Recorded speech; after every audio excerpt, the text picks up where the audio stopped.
I think really it's finding what makes you feel good, do it more. Find what makes you feel bad, do it less. When you start feeling like, hey, maybe I'm watching too much TV, you Yeah. probably are. Turn it off. Welcome to another episode of Character Talks, where we explore the inspiring stories of people who follow their dreams and create extraordinary lives. Today, we have the absolute pleasure of speaking with Grace and Matt, the dynamic duo behind the Golden Road. Their journey is nothing short of incredible. They've walked across the country not once, but twice, trekking west to east and then north to south, covering thousands of miles and meeting countless amazing people along the way.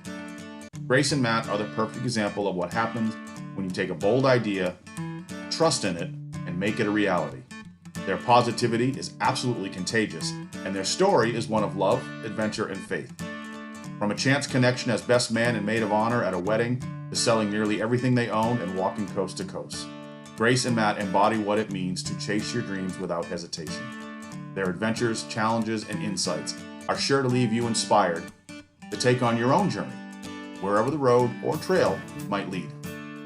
We start off with Character Talks today, and I have Matt and Grace here, and they probably don't know it, but when I got ready to do my walk, which was called Character Walk 2023 from North Carolina up, they were such a huge inspiration.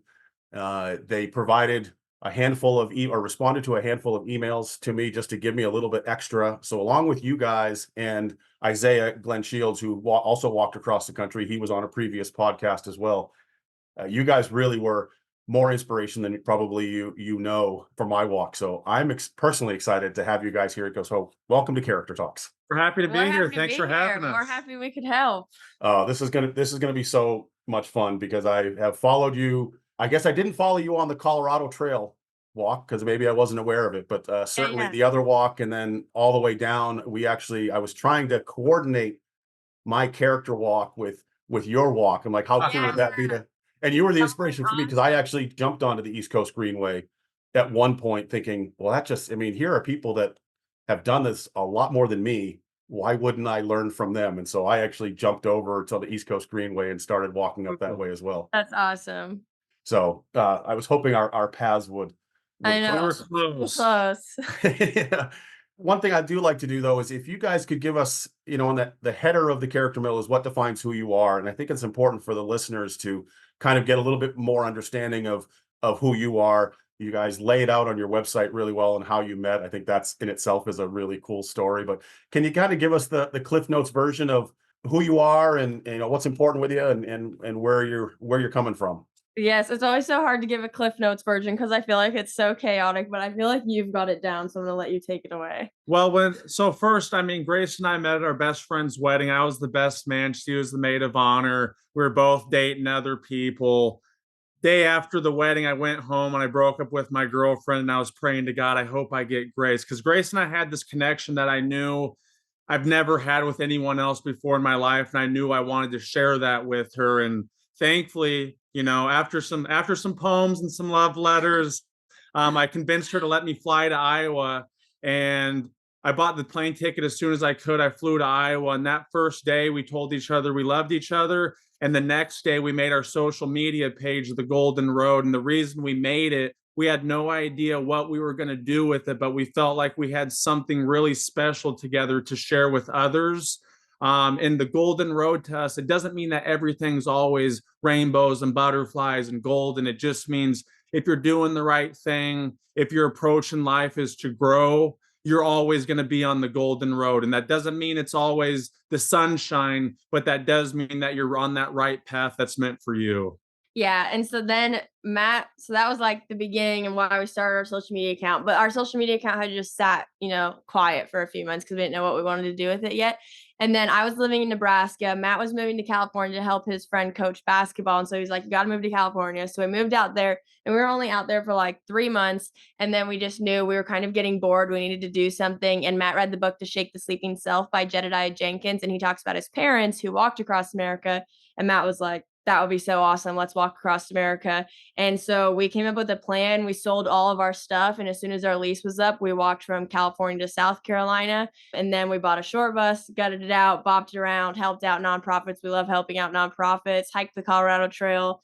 Then we decided we wanted to walk across America again. I don't know, we just decided to do it again. And then we walked from California Maine to Key West. And now we're renovating our short bus again, hopefully for the last time. But that's kind of a summed up of what we do. Yeah, that's a novel. Like, Yeah, I nice know. I job with want to Cliff write a Notes. book at some point. Kind of series. Yeah, and I love that. I would love to dive into, like, be a fly on the wall for the conversation where Matt, you're like, "Hey, let's walk across the country," and what Grace, what your facial expression was, and that Well, process. It's taking at 7 a.m., probably on a Tuesday. I'm getting ready to head out the door to And work. I wake up early now, but I was not a morning person at that time No. at all. Like Yeah. 10 a.m. I was sleeping in until at that point. So I was saying, hey, I'm heading off to work. Also, I have this idea. What about selling all of our stuff and walking across the United States? And she was like, well, I'm obviously going to have to think about that a little bit. Yeah. I had a pretty good feeling. We both have experience with traveling abroad. So Grace backpacked over in Europe and did semester at sea. And then I backpacked in Asia for 6 months. So we had that travel bug, that want to get out there and experience life. And that's why the book, when I was reading it, we were right in that time period where it's like, we need to go on an adventure together. We need to do something big for ourselves and for other people ultimately. But yeah, just I read those lines in the book. I brought it up to her when I got home at the end of the day. She had a notebook filled out with different YouTube videos and Yeah, blogs well, she found. we had made our account. We didn't really know like what we wanted to share. Really, we were sharing pictures here and there, I think, at that point, but just no real direction. And so he brought that up. I was like, well, we could share about that for sure. And then I went to go look on social media, and I just didn't really feel like I had found a lot. There wasn't really anyone who'd walked. Really, the only person at that point, besides some few blogs here and there, the only person who'd really shared it was Mike Posner. And so that was like the only videos that I could find about it. But that didn't really explain it the way I was looking forward to learn stuff about walking, or just different sides. So I thought, well, that would be awesome. And I've always just had a very philanthropic heart, and you have too. And so I knew if we were going to do something like this, then we should definitely choose a nonprofit to help out. And my mom actually has a nonprofit called Time in a Bottle, and they clean homes for children battling life-threatening illnesses for free. And so I was like, duh, that is literally perfect. My mom's wanted to spread it to different states. Let's just help out her nonprofit. How awesome. Pretty much from there, I think we bought a whiteboard the next day or something, and we just started planning like that was all we did, is just plan and start selling all of our stuff. That's amazing. And I was thinking, just a conversation that I've had with my son now that he's graduating college this spring, and he kind of wondering what you're supposed to do. And my thought to him was, go, like, Yeah. go explore. So the fact that you guys did clearly when you were younger, Yeah. that kind of created the foundation and maybe the skills and the Yeah. mindset to be able to say, okay, well, no, we can go walk across the country. That's totally doable. Yeah, definitely. I think it's so easy to kind of get trapped into a sense of, oh, I'm supposed to do this, or I have to do this, or, we both went to college, and people would say the quote unquote normal path would then be to go get a job or do whatever certain thing, but you don't have to do that if you don't want to. And I think it's just important to always have that in your head. Like, do what makes you happy. Obviously, you need to find ways to make it happen, but if you really want it to make it happen, the world is your oyster. Yeah. So can we take it back even now a little further? What inspired you to go backpack and go explore some of the world before you did this? Was it family or? Yeah, for me, so the only time I had traveled abroad, like in high school, I went on a art trip to London, Paris, and Madrid with my high school. So my parents came with me on that. But that was really the only trip I had done. But then I knew in college that I wanted to study abroad, but I just didn't want to go over to Europe or something. Like I didn't want to go to one country for the whole time. I knew I wanted to explore a lot. And so I had found out about the program Semester at Sea, which you're on a ship and you travel around to the different continents, different countries. But while you're at sea, you take classes. And I thought that's so cool. It's so unique. I would just love to do that. So I just applied for it, and I just started saving up my money, got some scholarships. And so I went for it, did that. And that just absolutely blew up my travel bug, especially because it took you to places like Myanmar, like all these places that I just probably never would have just put on a map and flown to maybe before, that I got to experience. And so that just made me want to see so much more of the world and meet so many people because everyone's just so cool. And then for you. Yeah, for me, none of my family or anything really ever backpacked or did anything like that. I kind of always had that want to get out there, want to help, want to experience things. And then so I was fighting wildland fires. It was tough. I mean, 12, 14, 16-hour days, 2 weeks at a time, 2 days off, 6 months in a row. We were about halfway in between where you're starting to think like, yeah, I'm enjoying this, but this is tough work. I need to plan something to kind of look forward to. And I don't know where it came from, but I had my buddy Kyle there with me, and he's kind of the same mind as me, a little bit crazier, but kind of the same mind. And I was like, hey man, what do you think about buying one-way tickets over to Thailand? And he's like, what? I was like, yeah, what if we just bought some one-way tickets over to Thailand? I think that day we bought them, we kind of picked a date at the end of fire season when we knew we'd be done. And I went over there with no plan other than I just want to go and go see what happens. I ended up ultimately backpacking for 6 months, Thailand, Cambodia, Laos, Vietnam, the Philippines, Indonesia, ended in Nepal, hiking in the Himalayas, which was an awesome experience. And that once I got done doing that, I was changed, man. You know, I got a criminal justice degree in college. I thought I was going to be a cop, maybe coach some high school basketball, be a teacher, get a house, get a wife, get some kids. And then that was my mindset, which isn't necessarily bad, but like once you go backpacking, you experience all these different communities, different people, different ways of living. It's new every single day. You're like, the world is enormous and there's a lot going on, and I want to be a part of that.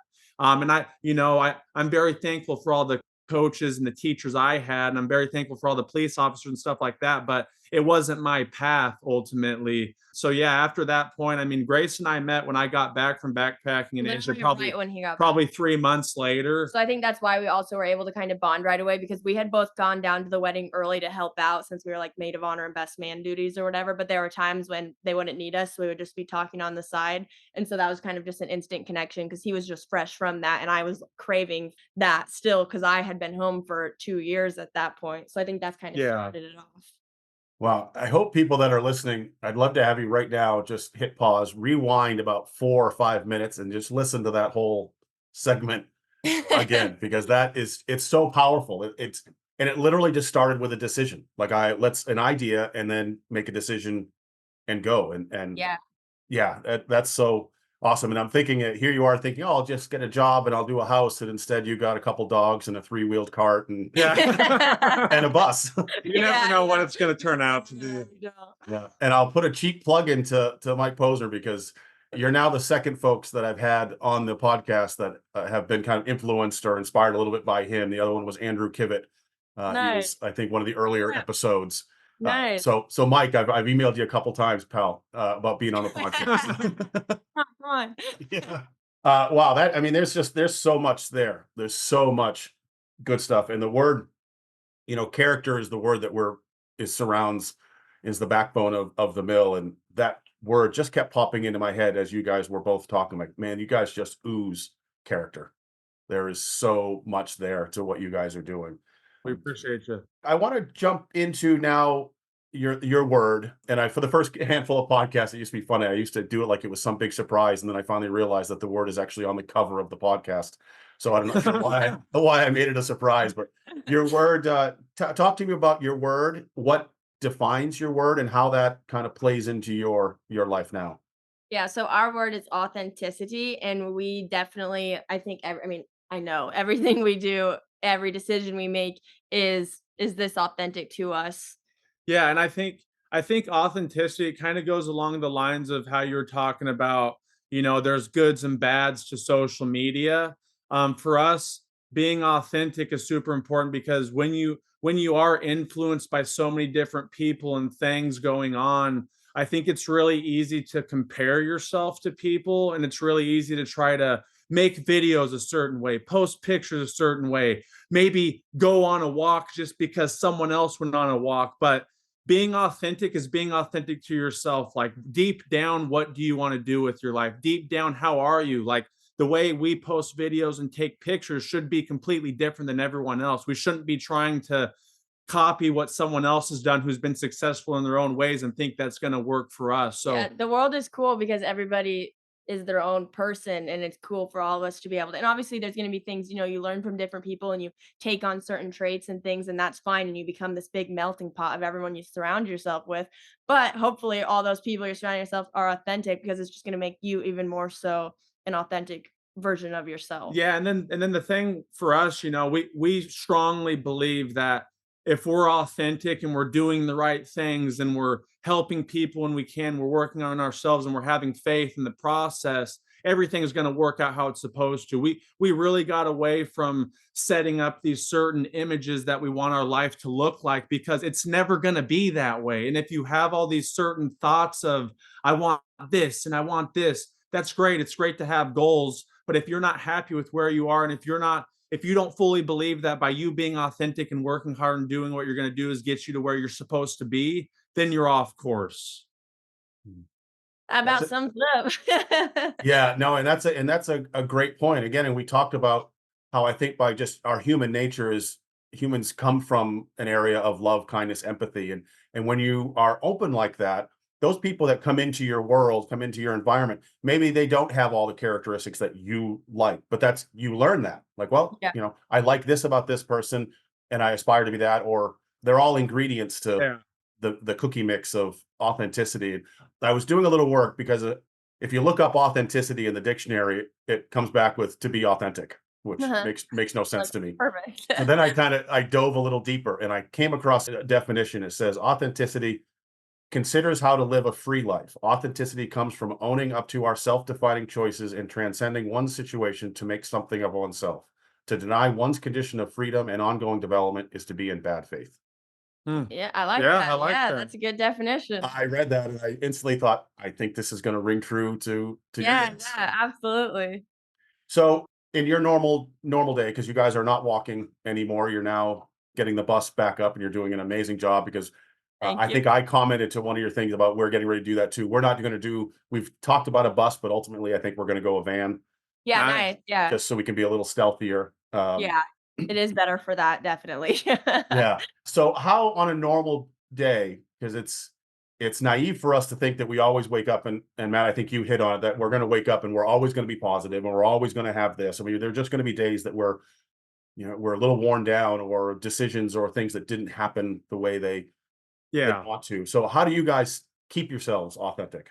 Yeah, I mean, honestly, that's been something we've been kind of battling, I guess, these last 2 months. I would say probably about the Yeah. last 2 months. I mean, there's always a transition when we get done with our walks or anything like that and get into a different lifestyle, because you're just finding a new routine, and sometimes that can be hard. But like for me, for example, I have a bunch of food allergies, and if I get cross contamination or if I eat something I'm not supposed to, it messes up my gut, which messes up my head. I get swollen, so I get insecure. Like it just becomes this whole long list of things. And then next thing I know, like I'm being more negative about stuff. I'm snapping at Matt. Like it's just not good. And so I actually just found out today I've been ingesting myself with sesame seeds, which I'm allergic to for the last 2 months. So now I know why I've been feeling the way I've been feeling. But I've had to really practice on, because you still have to get stuff done. I still need to show up every day as a wife, as work, everything, and for myself. And so we've been trying to kind of focus in on what are things that we can help us just feel better about every single day. And I think just like looking at things that you love every day that maybe you don't necessarily always notice, as something like, oh, the sky is so beautiful and blue today, or oh wow, I'm so thankful I have a roof over my head, or I can't believe I get to eat today. Like all these little things that we just take for granted, and just being grateful for every single little thing like that. I think that has really helped me a lot, especially, I mean, that's always been something we've focused on, but really trying to bring that back in when we're back into this kind of, I don't know, more quote unquote can be mundane activities, I guess, is just trying to focus on what you're so grateful for. Yeah. I think, like especially when you're in a relationship, you're now adding two people with two different authenticities, two different styles, two different approaches, two different ways of things. Grace, Yeah. we're very similar. I mean, we've spent 24/7 together pretty much since COVID, Yeah. a lot of time, much more than the normal spouse does. But we're still very different. Like we have certain things that are different, but we also work together. Like it's a weird blend of things. So for us, one thing we found really helps us, especially when we're not walking, getting into the gym, Yeah. working your body, move your body. If you move it, you lose it. We really Even if, believe like, that. I think sometimes it's so easy, just a quick interjection. Yeah. Sometimes we think like, oh, if we go to the gym, it has to be the hardest workout ever. We got to put it in. If you're going to start going to the gym, you need to be going 7 days a week. Like that is not true. Start with something so small. It can be literally 3 days a week and you're just showing up and walking on the treadmill. Even if it's a mile, just starting something that's moving yourself. It doesn't always have to be so drastic. Continue. But like, for instance, the gym thing, I've always been wired like, I'll get up at 5 a.m. and go to the gym, and I'll do that every single day, and it's no problem, and I love it. For Grace, she's not that way, which is fine. But what we found over the course of years is finding what works for us. 3-4 days a week, you go at a consistent time, and Grace loves it now. She goes in, she never talks about it, never complains about it, and she's really getting into that. Yeah. But that's with everything, you know. It goes into the same thing with being grateful or like being appreciative for being able to move your body. When I think about it as a thing of like, oh, I need to go to the gym because I have to do this because, blah, blah, blah. You almost put some sort of negative spin on it when it's just like, oh, we get to go 3 days a week and move our bodies. How fun. That's awesome. I'm so grateful. I feel like I could keep talking and talking about this, but I think really it's finding what makes you feel good, do it more. Find what makes you feel bad, do it less. When you start feeling like, hey, maybe I'm watching too much TV, you probably are. Turn it off. We have to make rules for ourselves because especially in this lifestyle, we can just go watch 5 episodes of stuff, but then you do that all week. Okay, there's 10 hours you could have back. How could you be bettering yourself? Which again is then working on your authenticity. Yeah, I love how you brought it back to authenticity. And I've mentioned this in other podcasts. A coach named Devin Bandison, and he had a 30-day challenge for people that replace every have to with get to. Yeah. Nice. You don't have to. You don't have to go to the gym. You get to go to the gym. It's a huge changer. It really is. Yeah, and I think oftentimes, and I'm thinking back on because I used to be a big gym rat, and Matt, I would love to talk coaching more because coaching is what I have done all my life, and so I would love to have another chat outside of this on coaching because I think that's another thing. But where you hit on like even the going on the walk and doing these things, it started with that first step. And so sometimes there are days when you wake up and you just don't want to go to the gym. You just have to take that first step and get the momentum going in the direction of the gym. And that sometimes the hardest is part just is enough. putting your shoes on and like going, and then it's great. Yeah. Grace, you mentioned something about appreciating the little things. And I'm wondering, I do a lot of coaching with young people. And one of my favorite word to people in my coaching is pause. Like oftentimes when arguments occur or these things, it's because someone has reacted so quickly to something. And so I really teach just pause, catch your breath. But have you found that during the walk, because I'm sure you guys walk way faster than I did, but that's a long day of walking. Did you find that your appreciation for the little things grew during the walk because you had that time to almost in a constant state of pause, if you will? Yeah, maybe the walks are so different. Like, and I think we both even have a different point on the walk. Like this last walk was a lot better in a sense. I think I was able to soak in a lot more of those things and like pause and soak things in, like all the conversations we got to have with people, everything we got to see, stuff like that. Whereas like our first walk, I was eating things I wasn't supposed to. So it was making me really swollen and sick. So I was just like fighting through. Our social media had taken off. And so then all of a sudden people were showing up and saying, hey, and it was just like something I wasn't expecting to. And I think I struggled a lot more with the pausing and appreciating, even though I loved every aspect of both walks, but I was able to really appreciate a lot more on this walk. I guess I feel like I try to do it in every aspect of my life, so it's kind of hard to say if yes or no if it's more. I do think the walks always teach more lessons, like they do make you have to, so I guess yes, they make you have to pause more. But like for example, on this last walk, we stayed with so many more families and so many houses and stuff that we got to see so many more different walks of life. We got to be fly on the wall in so many different family dynamics, kids, all kinds of things that it made me appreciate people a lot more, family a lot more. Like it gave me so much more patience when I was just sitting and talking with someone, even if I felt like I do not know what this conversation's about or where it's going, like just trying to be really present. So I think yes. And then from I feel like the pausing is the right that you think about how much is going on in the world and how much kids have on their phones and how much you have just to deal with life in general as a younger person. And then you're going to add in trying to watch social media for hours on end, which most kids do. And when when you're trying to keep up with this pace and go, go, go. And I gotta, now we got Chat GPT out. I got to figure out how to use AI, and I got this going on and this going on, which is how the world is always going to be. If you can't pause, you're not going to be able to appreciate, hey, I'm sitting on a nice couch right now. Hey, I've got clean water I can drink. Hey, I've got good food I can eat. I've got shoes to put on. I've got socks to put on. I've got more than one pair of underwear. Like these small things, you're trying to get more. You're trying to go, go, go Yeah. fast, get more, get more. I actually going off in the difference between the walk and being stationary is because, like, when we're on the walk, we're happy with everything we have. We don't need anything else more. Sure, every now and again you might be like, I'd love to have a comfy pair of pajamas or something random like that. But for the most part, you really don't need anything else. But as soon as you get back into a spot and being stationary, it is easy to all of a sudden you're stationary. You can be somewhere you're like, oh, that looks great. I want that, or I want that, and I want that, because we're just in this constant consumer. I'm kind of going off it, but like being able to going off what you say and just constantly everything's always being thrown in your face, being able to take a step back, especially in today's day and age, is so important because there's just so much going on. I think the ultimate thing is we feel as if we always need more and need to be more and need to get to a certain place, when in reality you have everything you need right now. Yeah. But it's a really hard dilemma. Even in anybody's head, you got part of your brain, if you acknowledge it, that I don't need anything else. I don't need to do anything for anybody else. I can just be here in this moment, be thankful for what I have, which is all you need. And then the other side's thinking, we got to get our posts out. We got to respond to emails. We got to do this. We got to do that. And it's like, yeah, you do to some degree, But but tomorrow's not guaranteed. Yeah, that's pretty important. Yeah. So Yeah. it's like you have to do those things, but you also have to soak in everything that's around you now because it could not be there tomorrow. Yep, I love it. 'Cause I was thinking that I'm kind of in that stage as well. That when I was in my younger years, I was ski coaching in Colorado, and I remember thinking I was in my mid late 20s, I think. And I'm like, boy, everything I own, I can fit into my car. Like, there's got to be more to life than this. And here I am now, 57, going, gosh, I wish everything I owned would fit in my car. Yeah. It's so funny.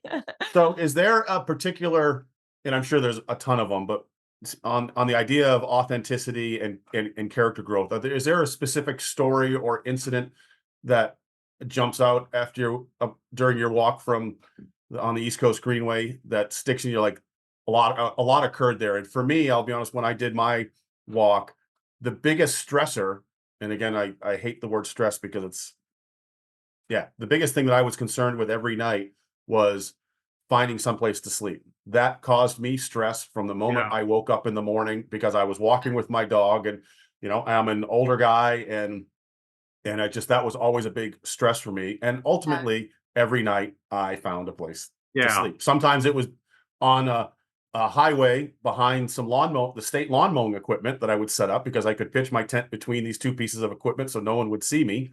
Yeah.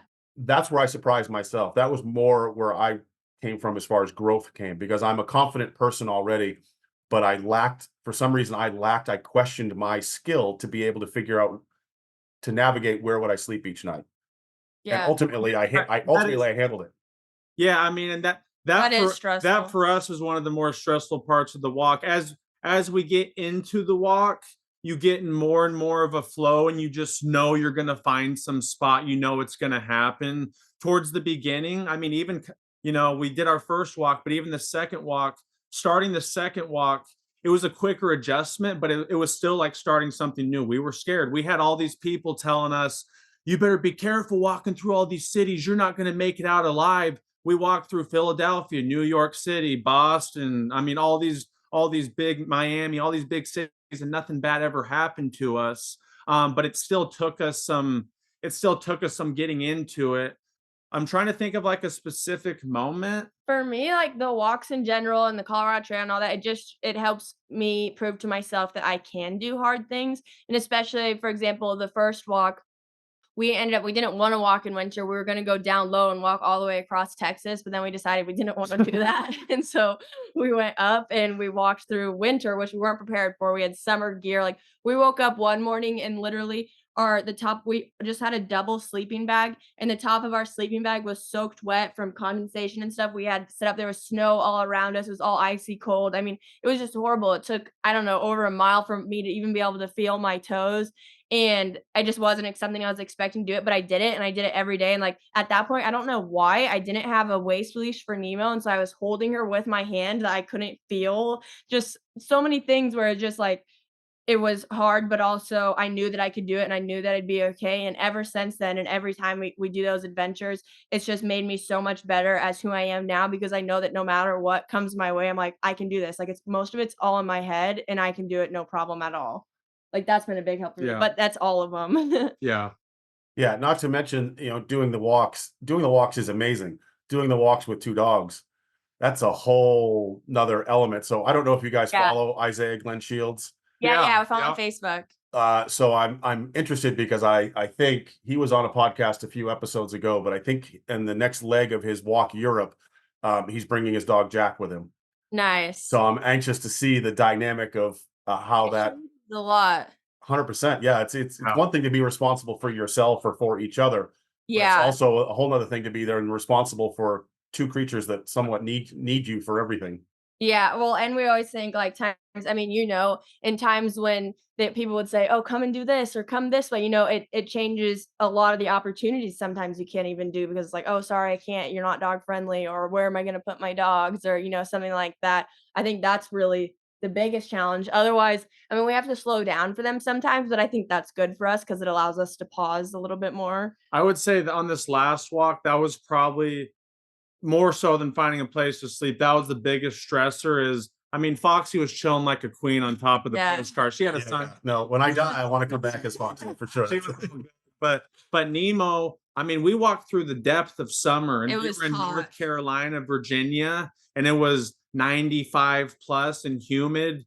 There was one week it was over 100, like, we were having to get up at 3, 4 AM and try to get our miles done by 9 AM. But again, and I think something that walks for me, for Grace, I mean, there's a lot of things you learn, obviously, but a big thing for me is just letting go. Like Yeah. just the more every time you get stressed or you're getting anxious or something, the more you can just say, let go, It helps. let go, let go. It brings you back to that present moment, and you're always going to be taken care of. All through the summer, heat of summer, worried about the dogs.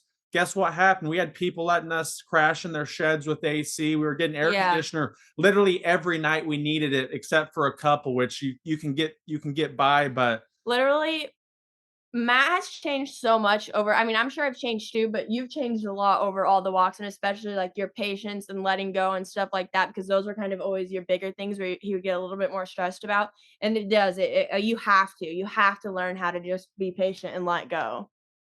Yeah, and I think again, authentic. It just keeps coming back to being authentic. And when you are authentic, I think people recognize that. And when they Yeah. recognize that, they're more likely to say, yes, go ahead and crash here or come have Yeah. dinner with us here. And yeah, I remember our worst day was in North Carolina, one of those days.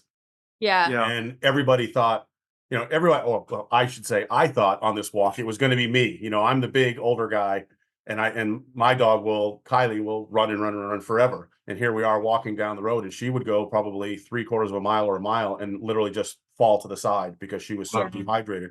And I thought I had plenty of water. I had more than enough Yeah. water. But ultimately, we had to divert our trip because I had to send a backpack down because I ended up having to put everything into a backpack so yeah, she could jump in the stroller on those days Yeah. it was really hot. But on that day, we were at our worst. I thought I had lost my water bottle that was my wife gave to me specifically for the walk. I thought I had lost it. And then Kylie was not doing well health-wise. And someone who owned a campground reached out and said, "Hey, you're welcome to stay here." He goes, "You can't stay in the campground because in North Carolina they don't allow they don't allow tenting."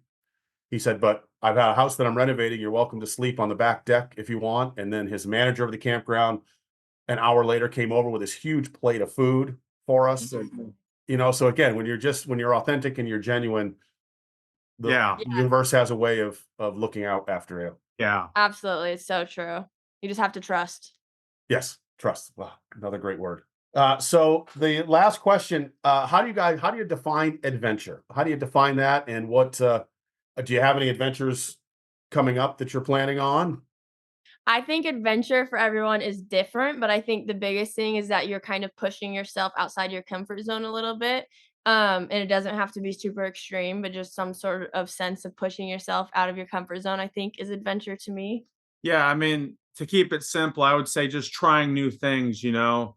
There's a lot of people who they can't get out of the 9 to 5 and the lifestyle that they're kind of in right now, but that doesn't mean that you can't have that sense of wonder and that sense of adventure, even Yeah. just stepping out your door. You can have adventures without going and walking for 8 months. I mean, trying new things is gonna give you a new experience, a new way of seeing things, and it's gonna help you learn about yourself and something else, so Yeah, like an adventure could literally be maybe you go to a new park in town and you have a picnic. Like that's fun. That's an adventure. It's something new. It's something you don't always do. It doesn't always have to be such an extreme. It's just something new that maybe makes you uncomfortable or you have to put a little more something effort that scares you, doing something that scares you a little bit. yeah, yeah.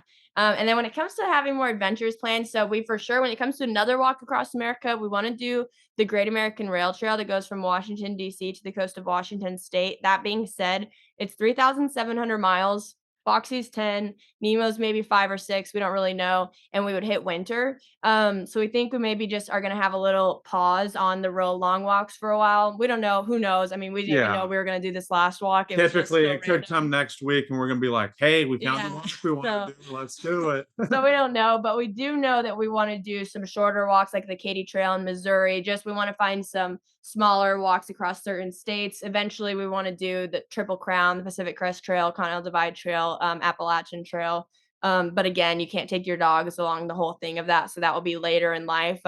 So right now, we're just really excited to finish our bus. We're excited to take it on adventures. When we lived in our bus the last time, we were transitioning still and we were just trying to figure out what we wanted after our first walk, and it just wasn't, I think, the experience we were looking for in the bus, and I think this time we're going to get that more, and so we're excited to just Yeah. explore, and we wanna find new adventures and new outdoor things to do that we maybe haven't done before. So we're all gonna find out together because we really have no idea. No, and I love that, and that's there's one of the reasons why I don't have any algorithms in the mill was Uh-huh. because I want to be because ultimately we're all going to the mill for the same reason, which is we want to be inspired to go live our life and live our adventures.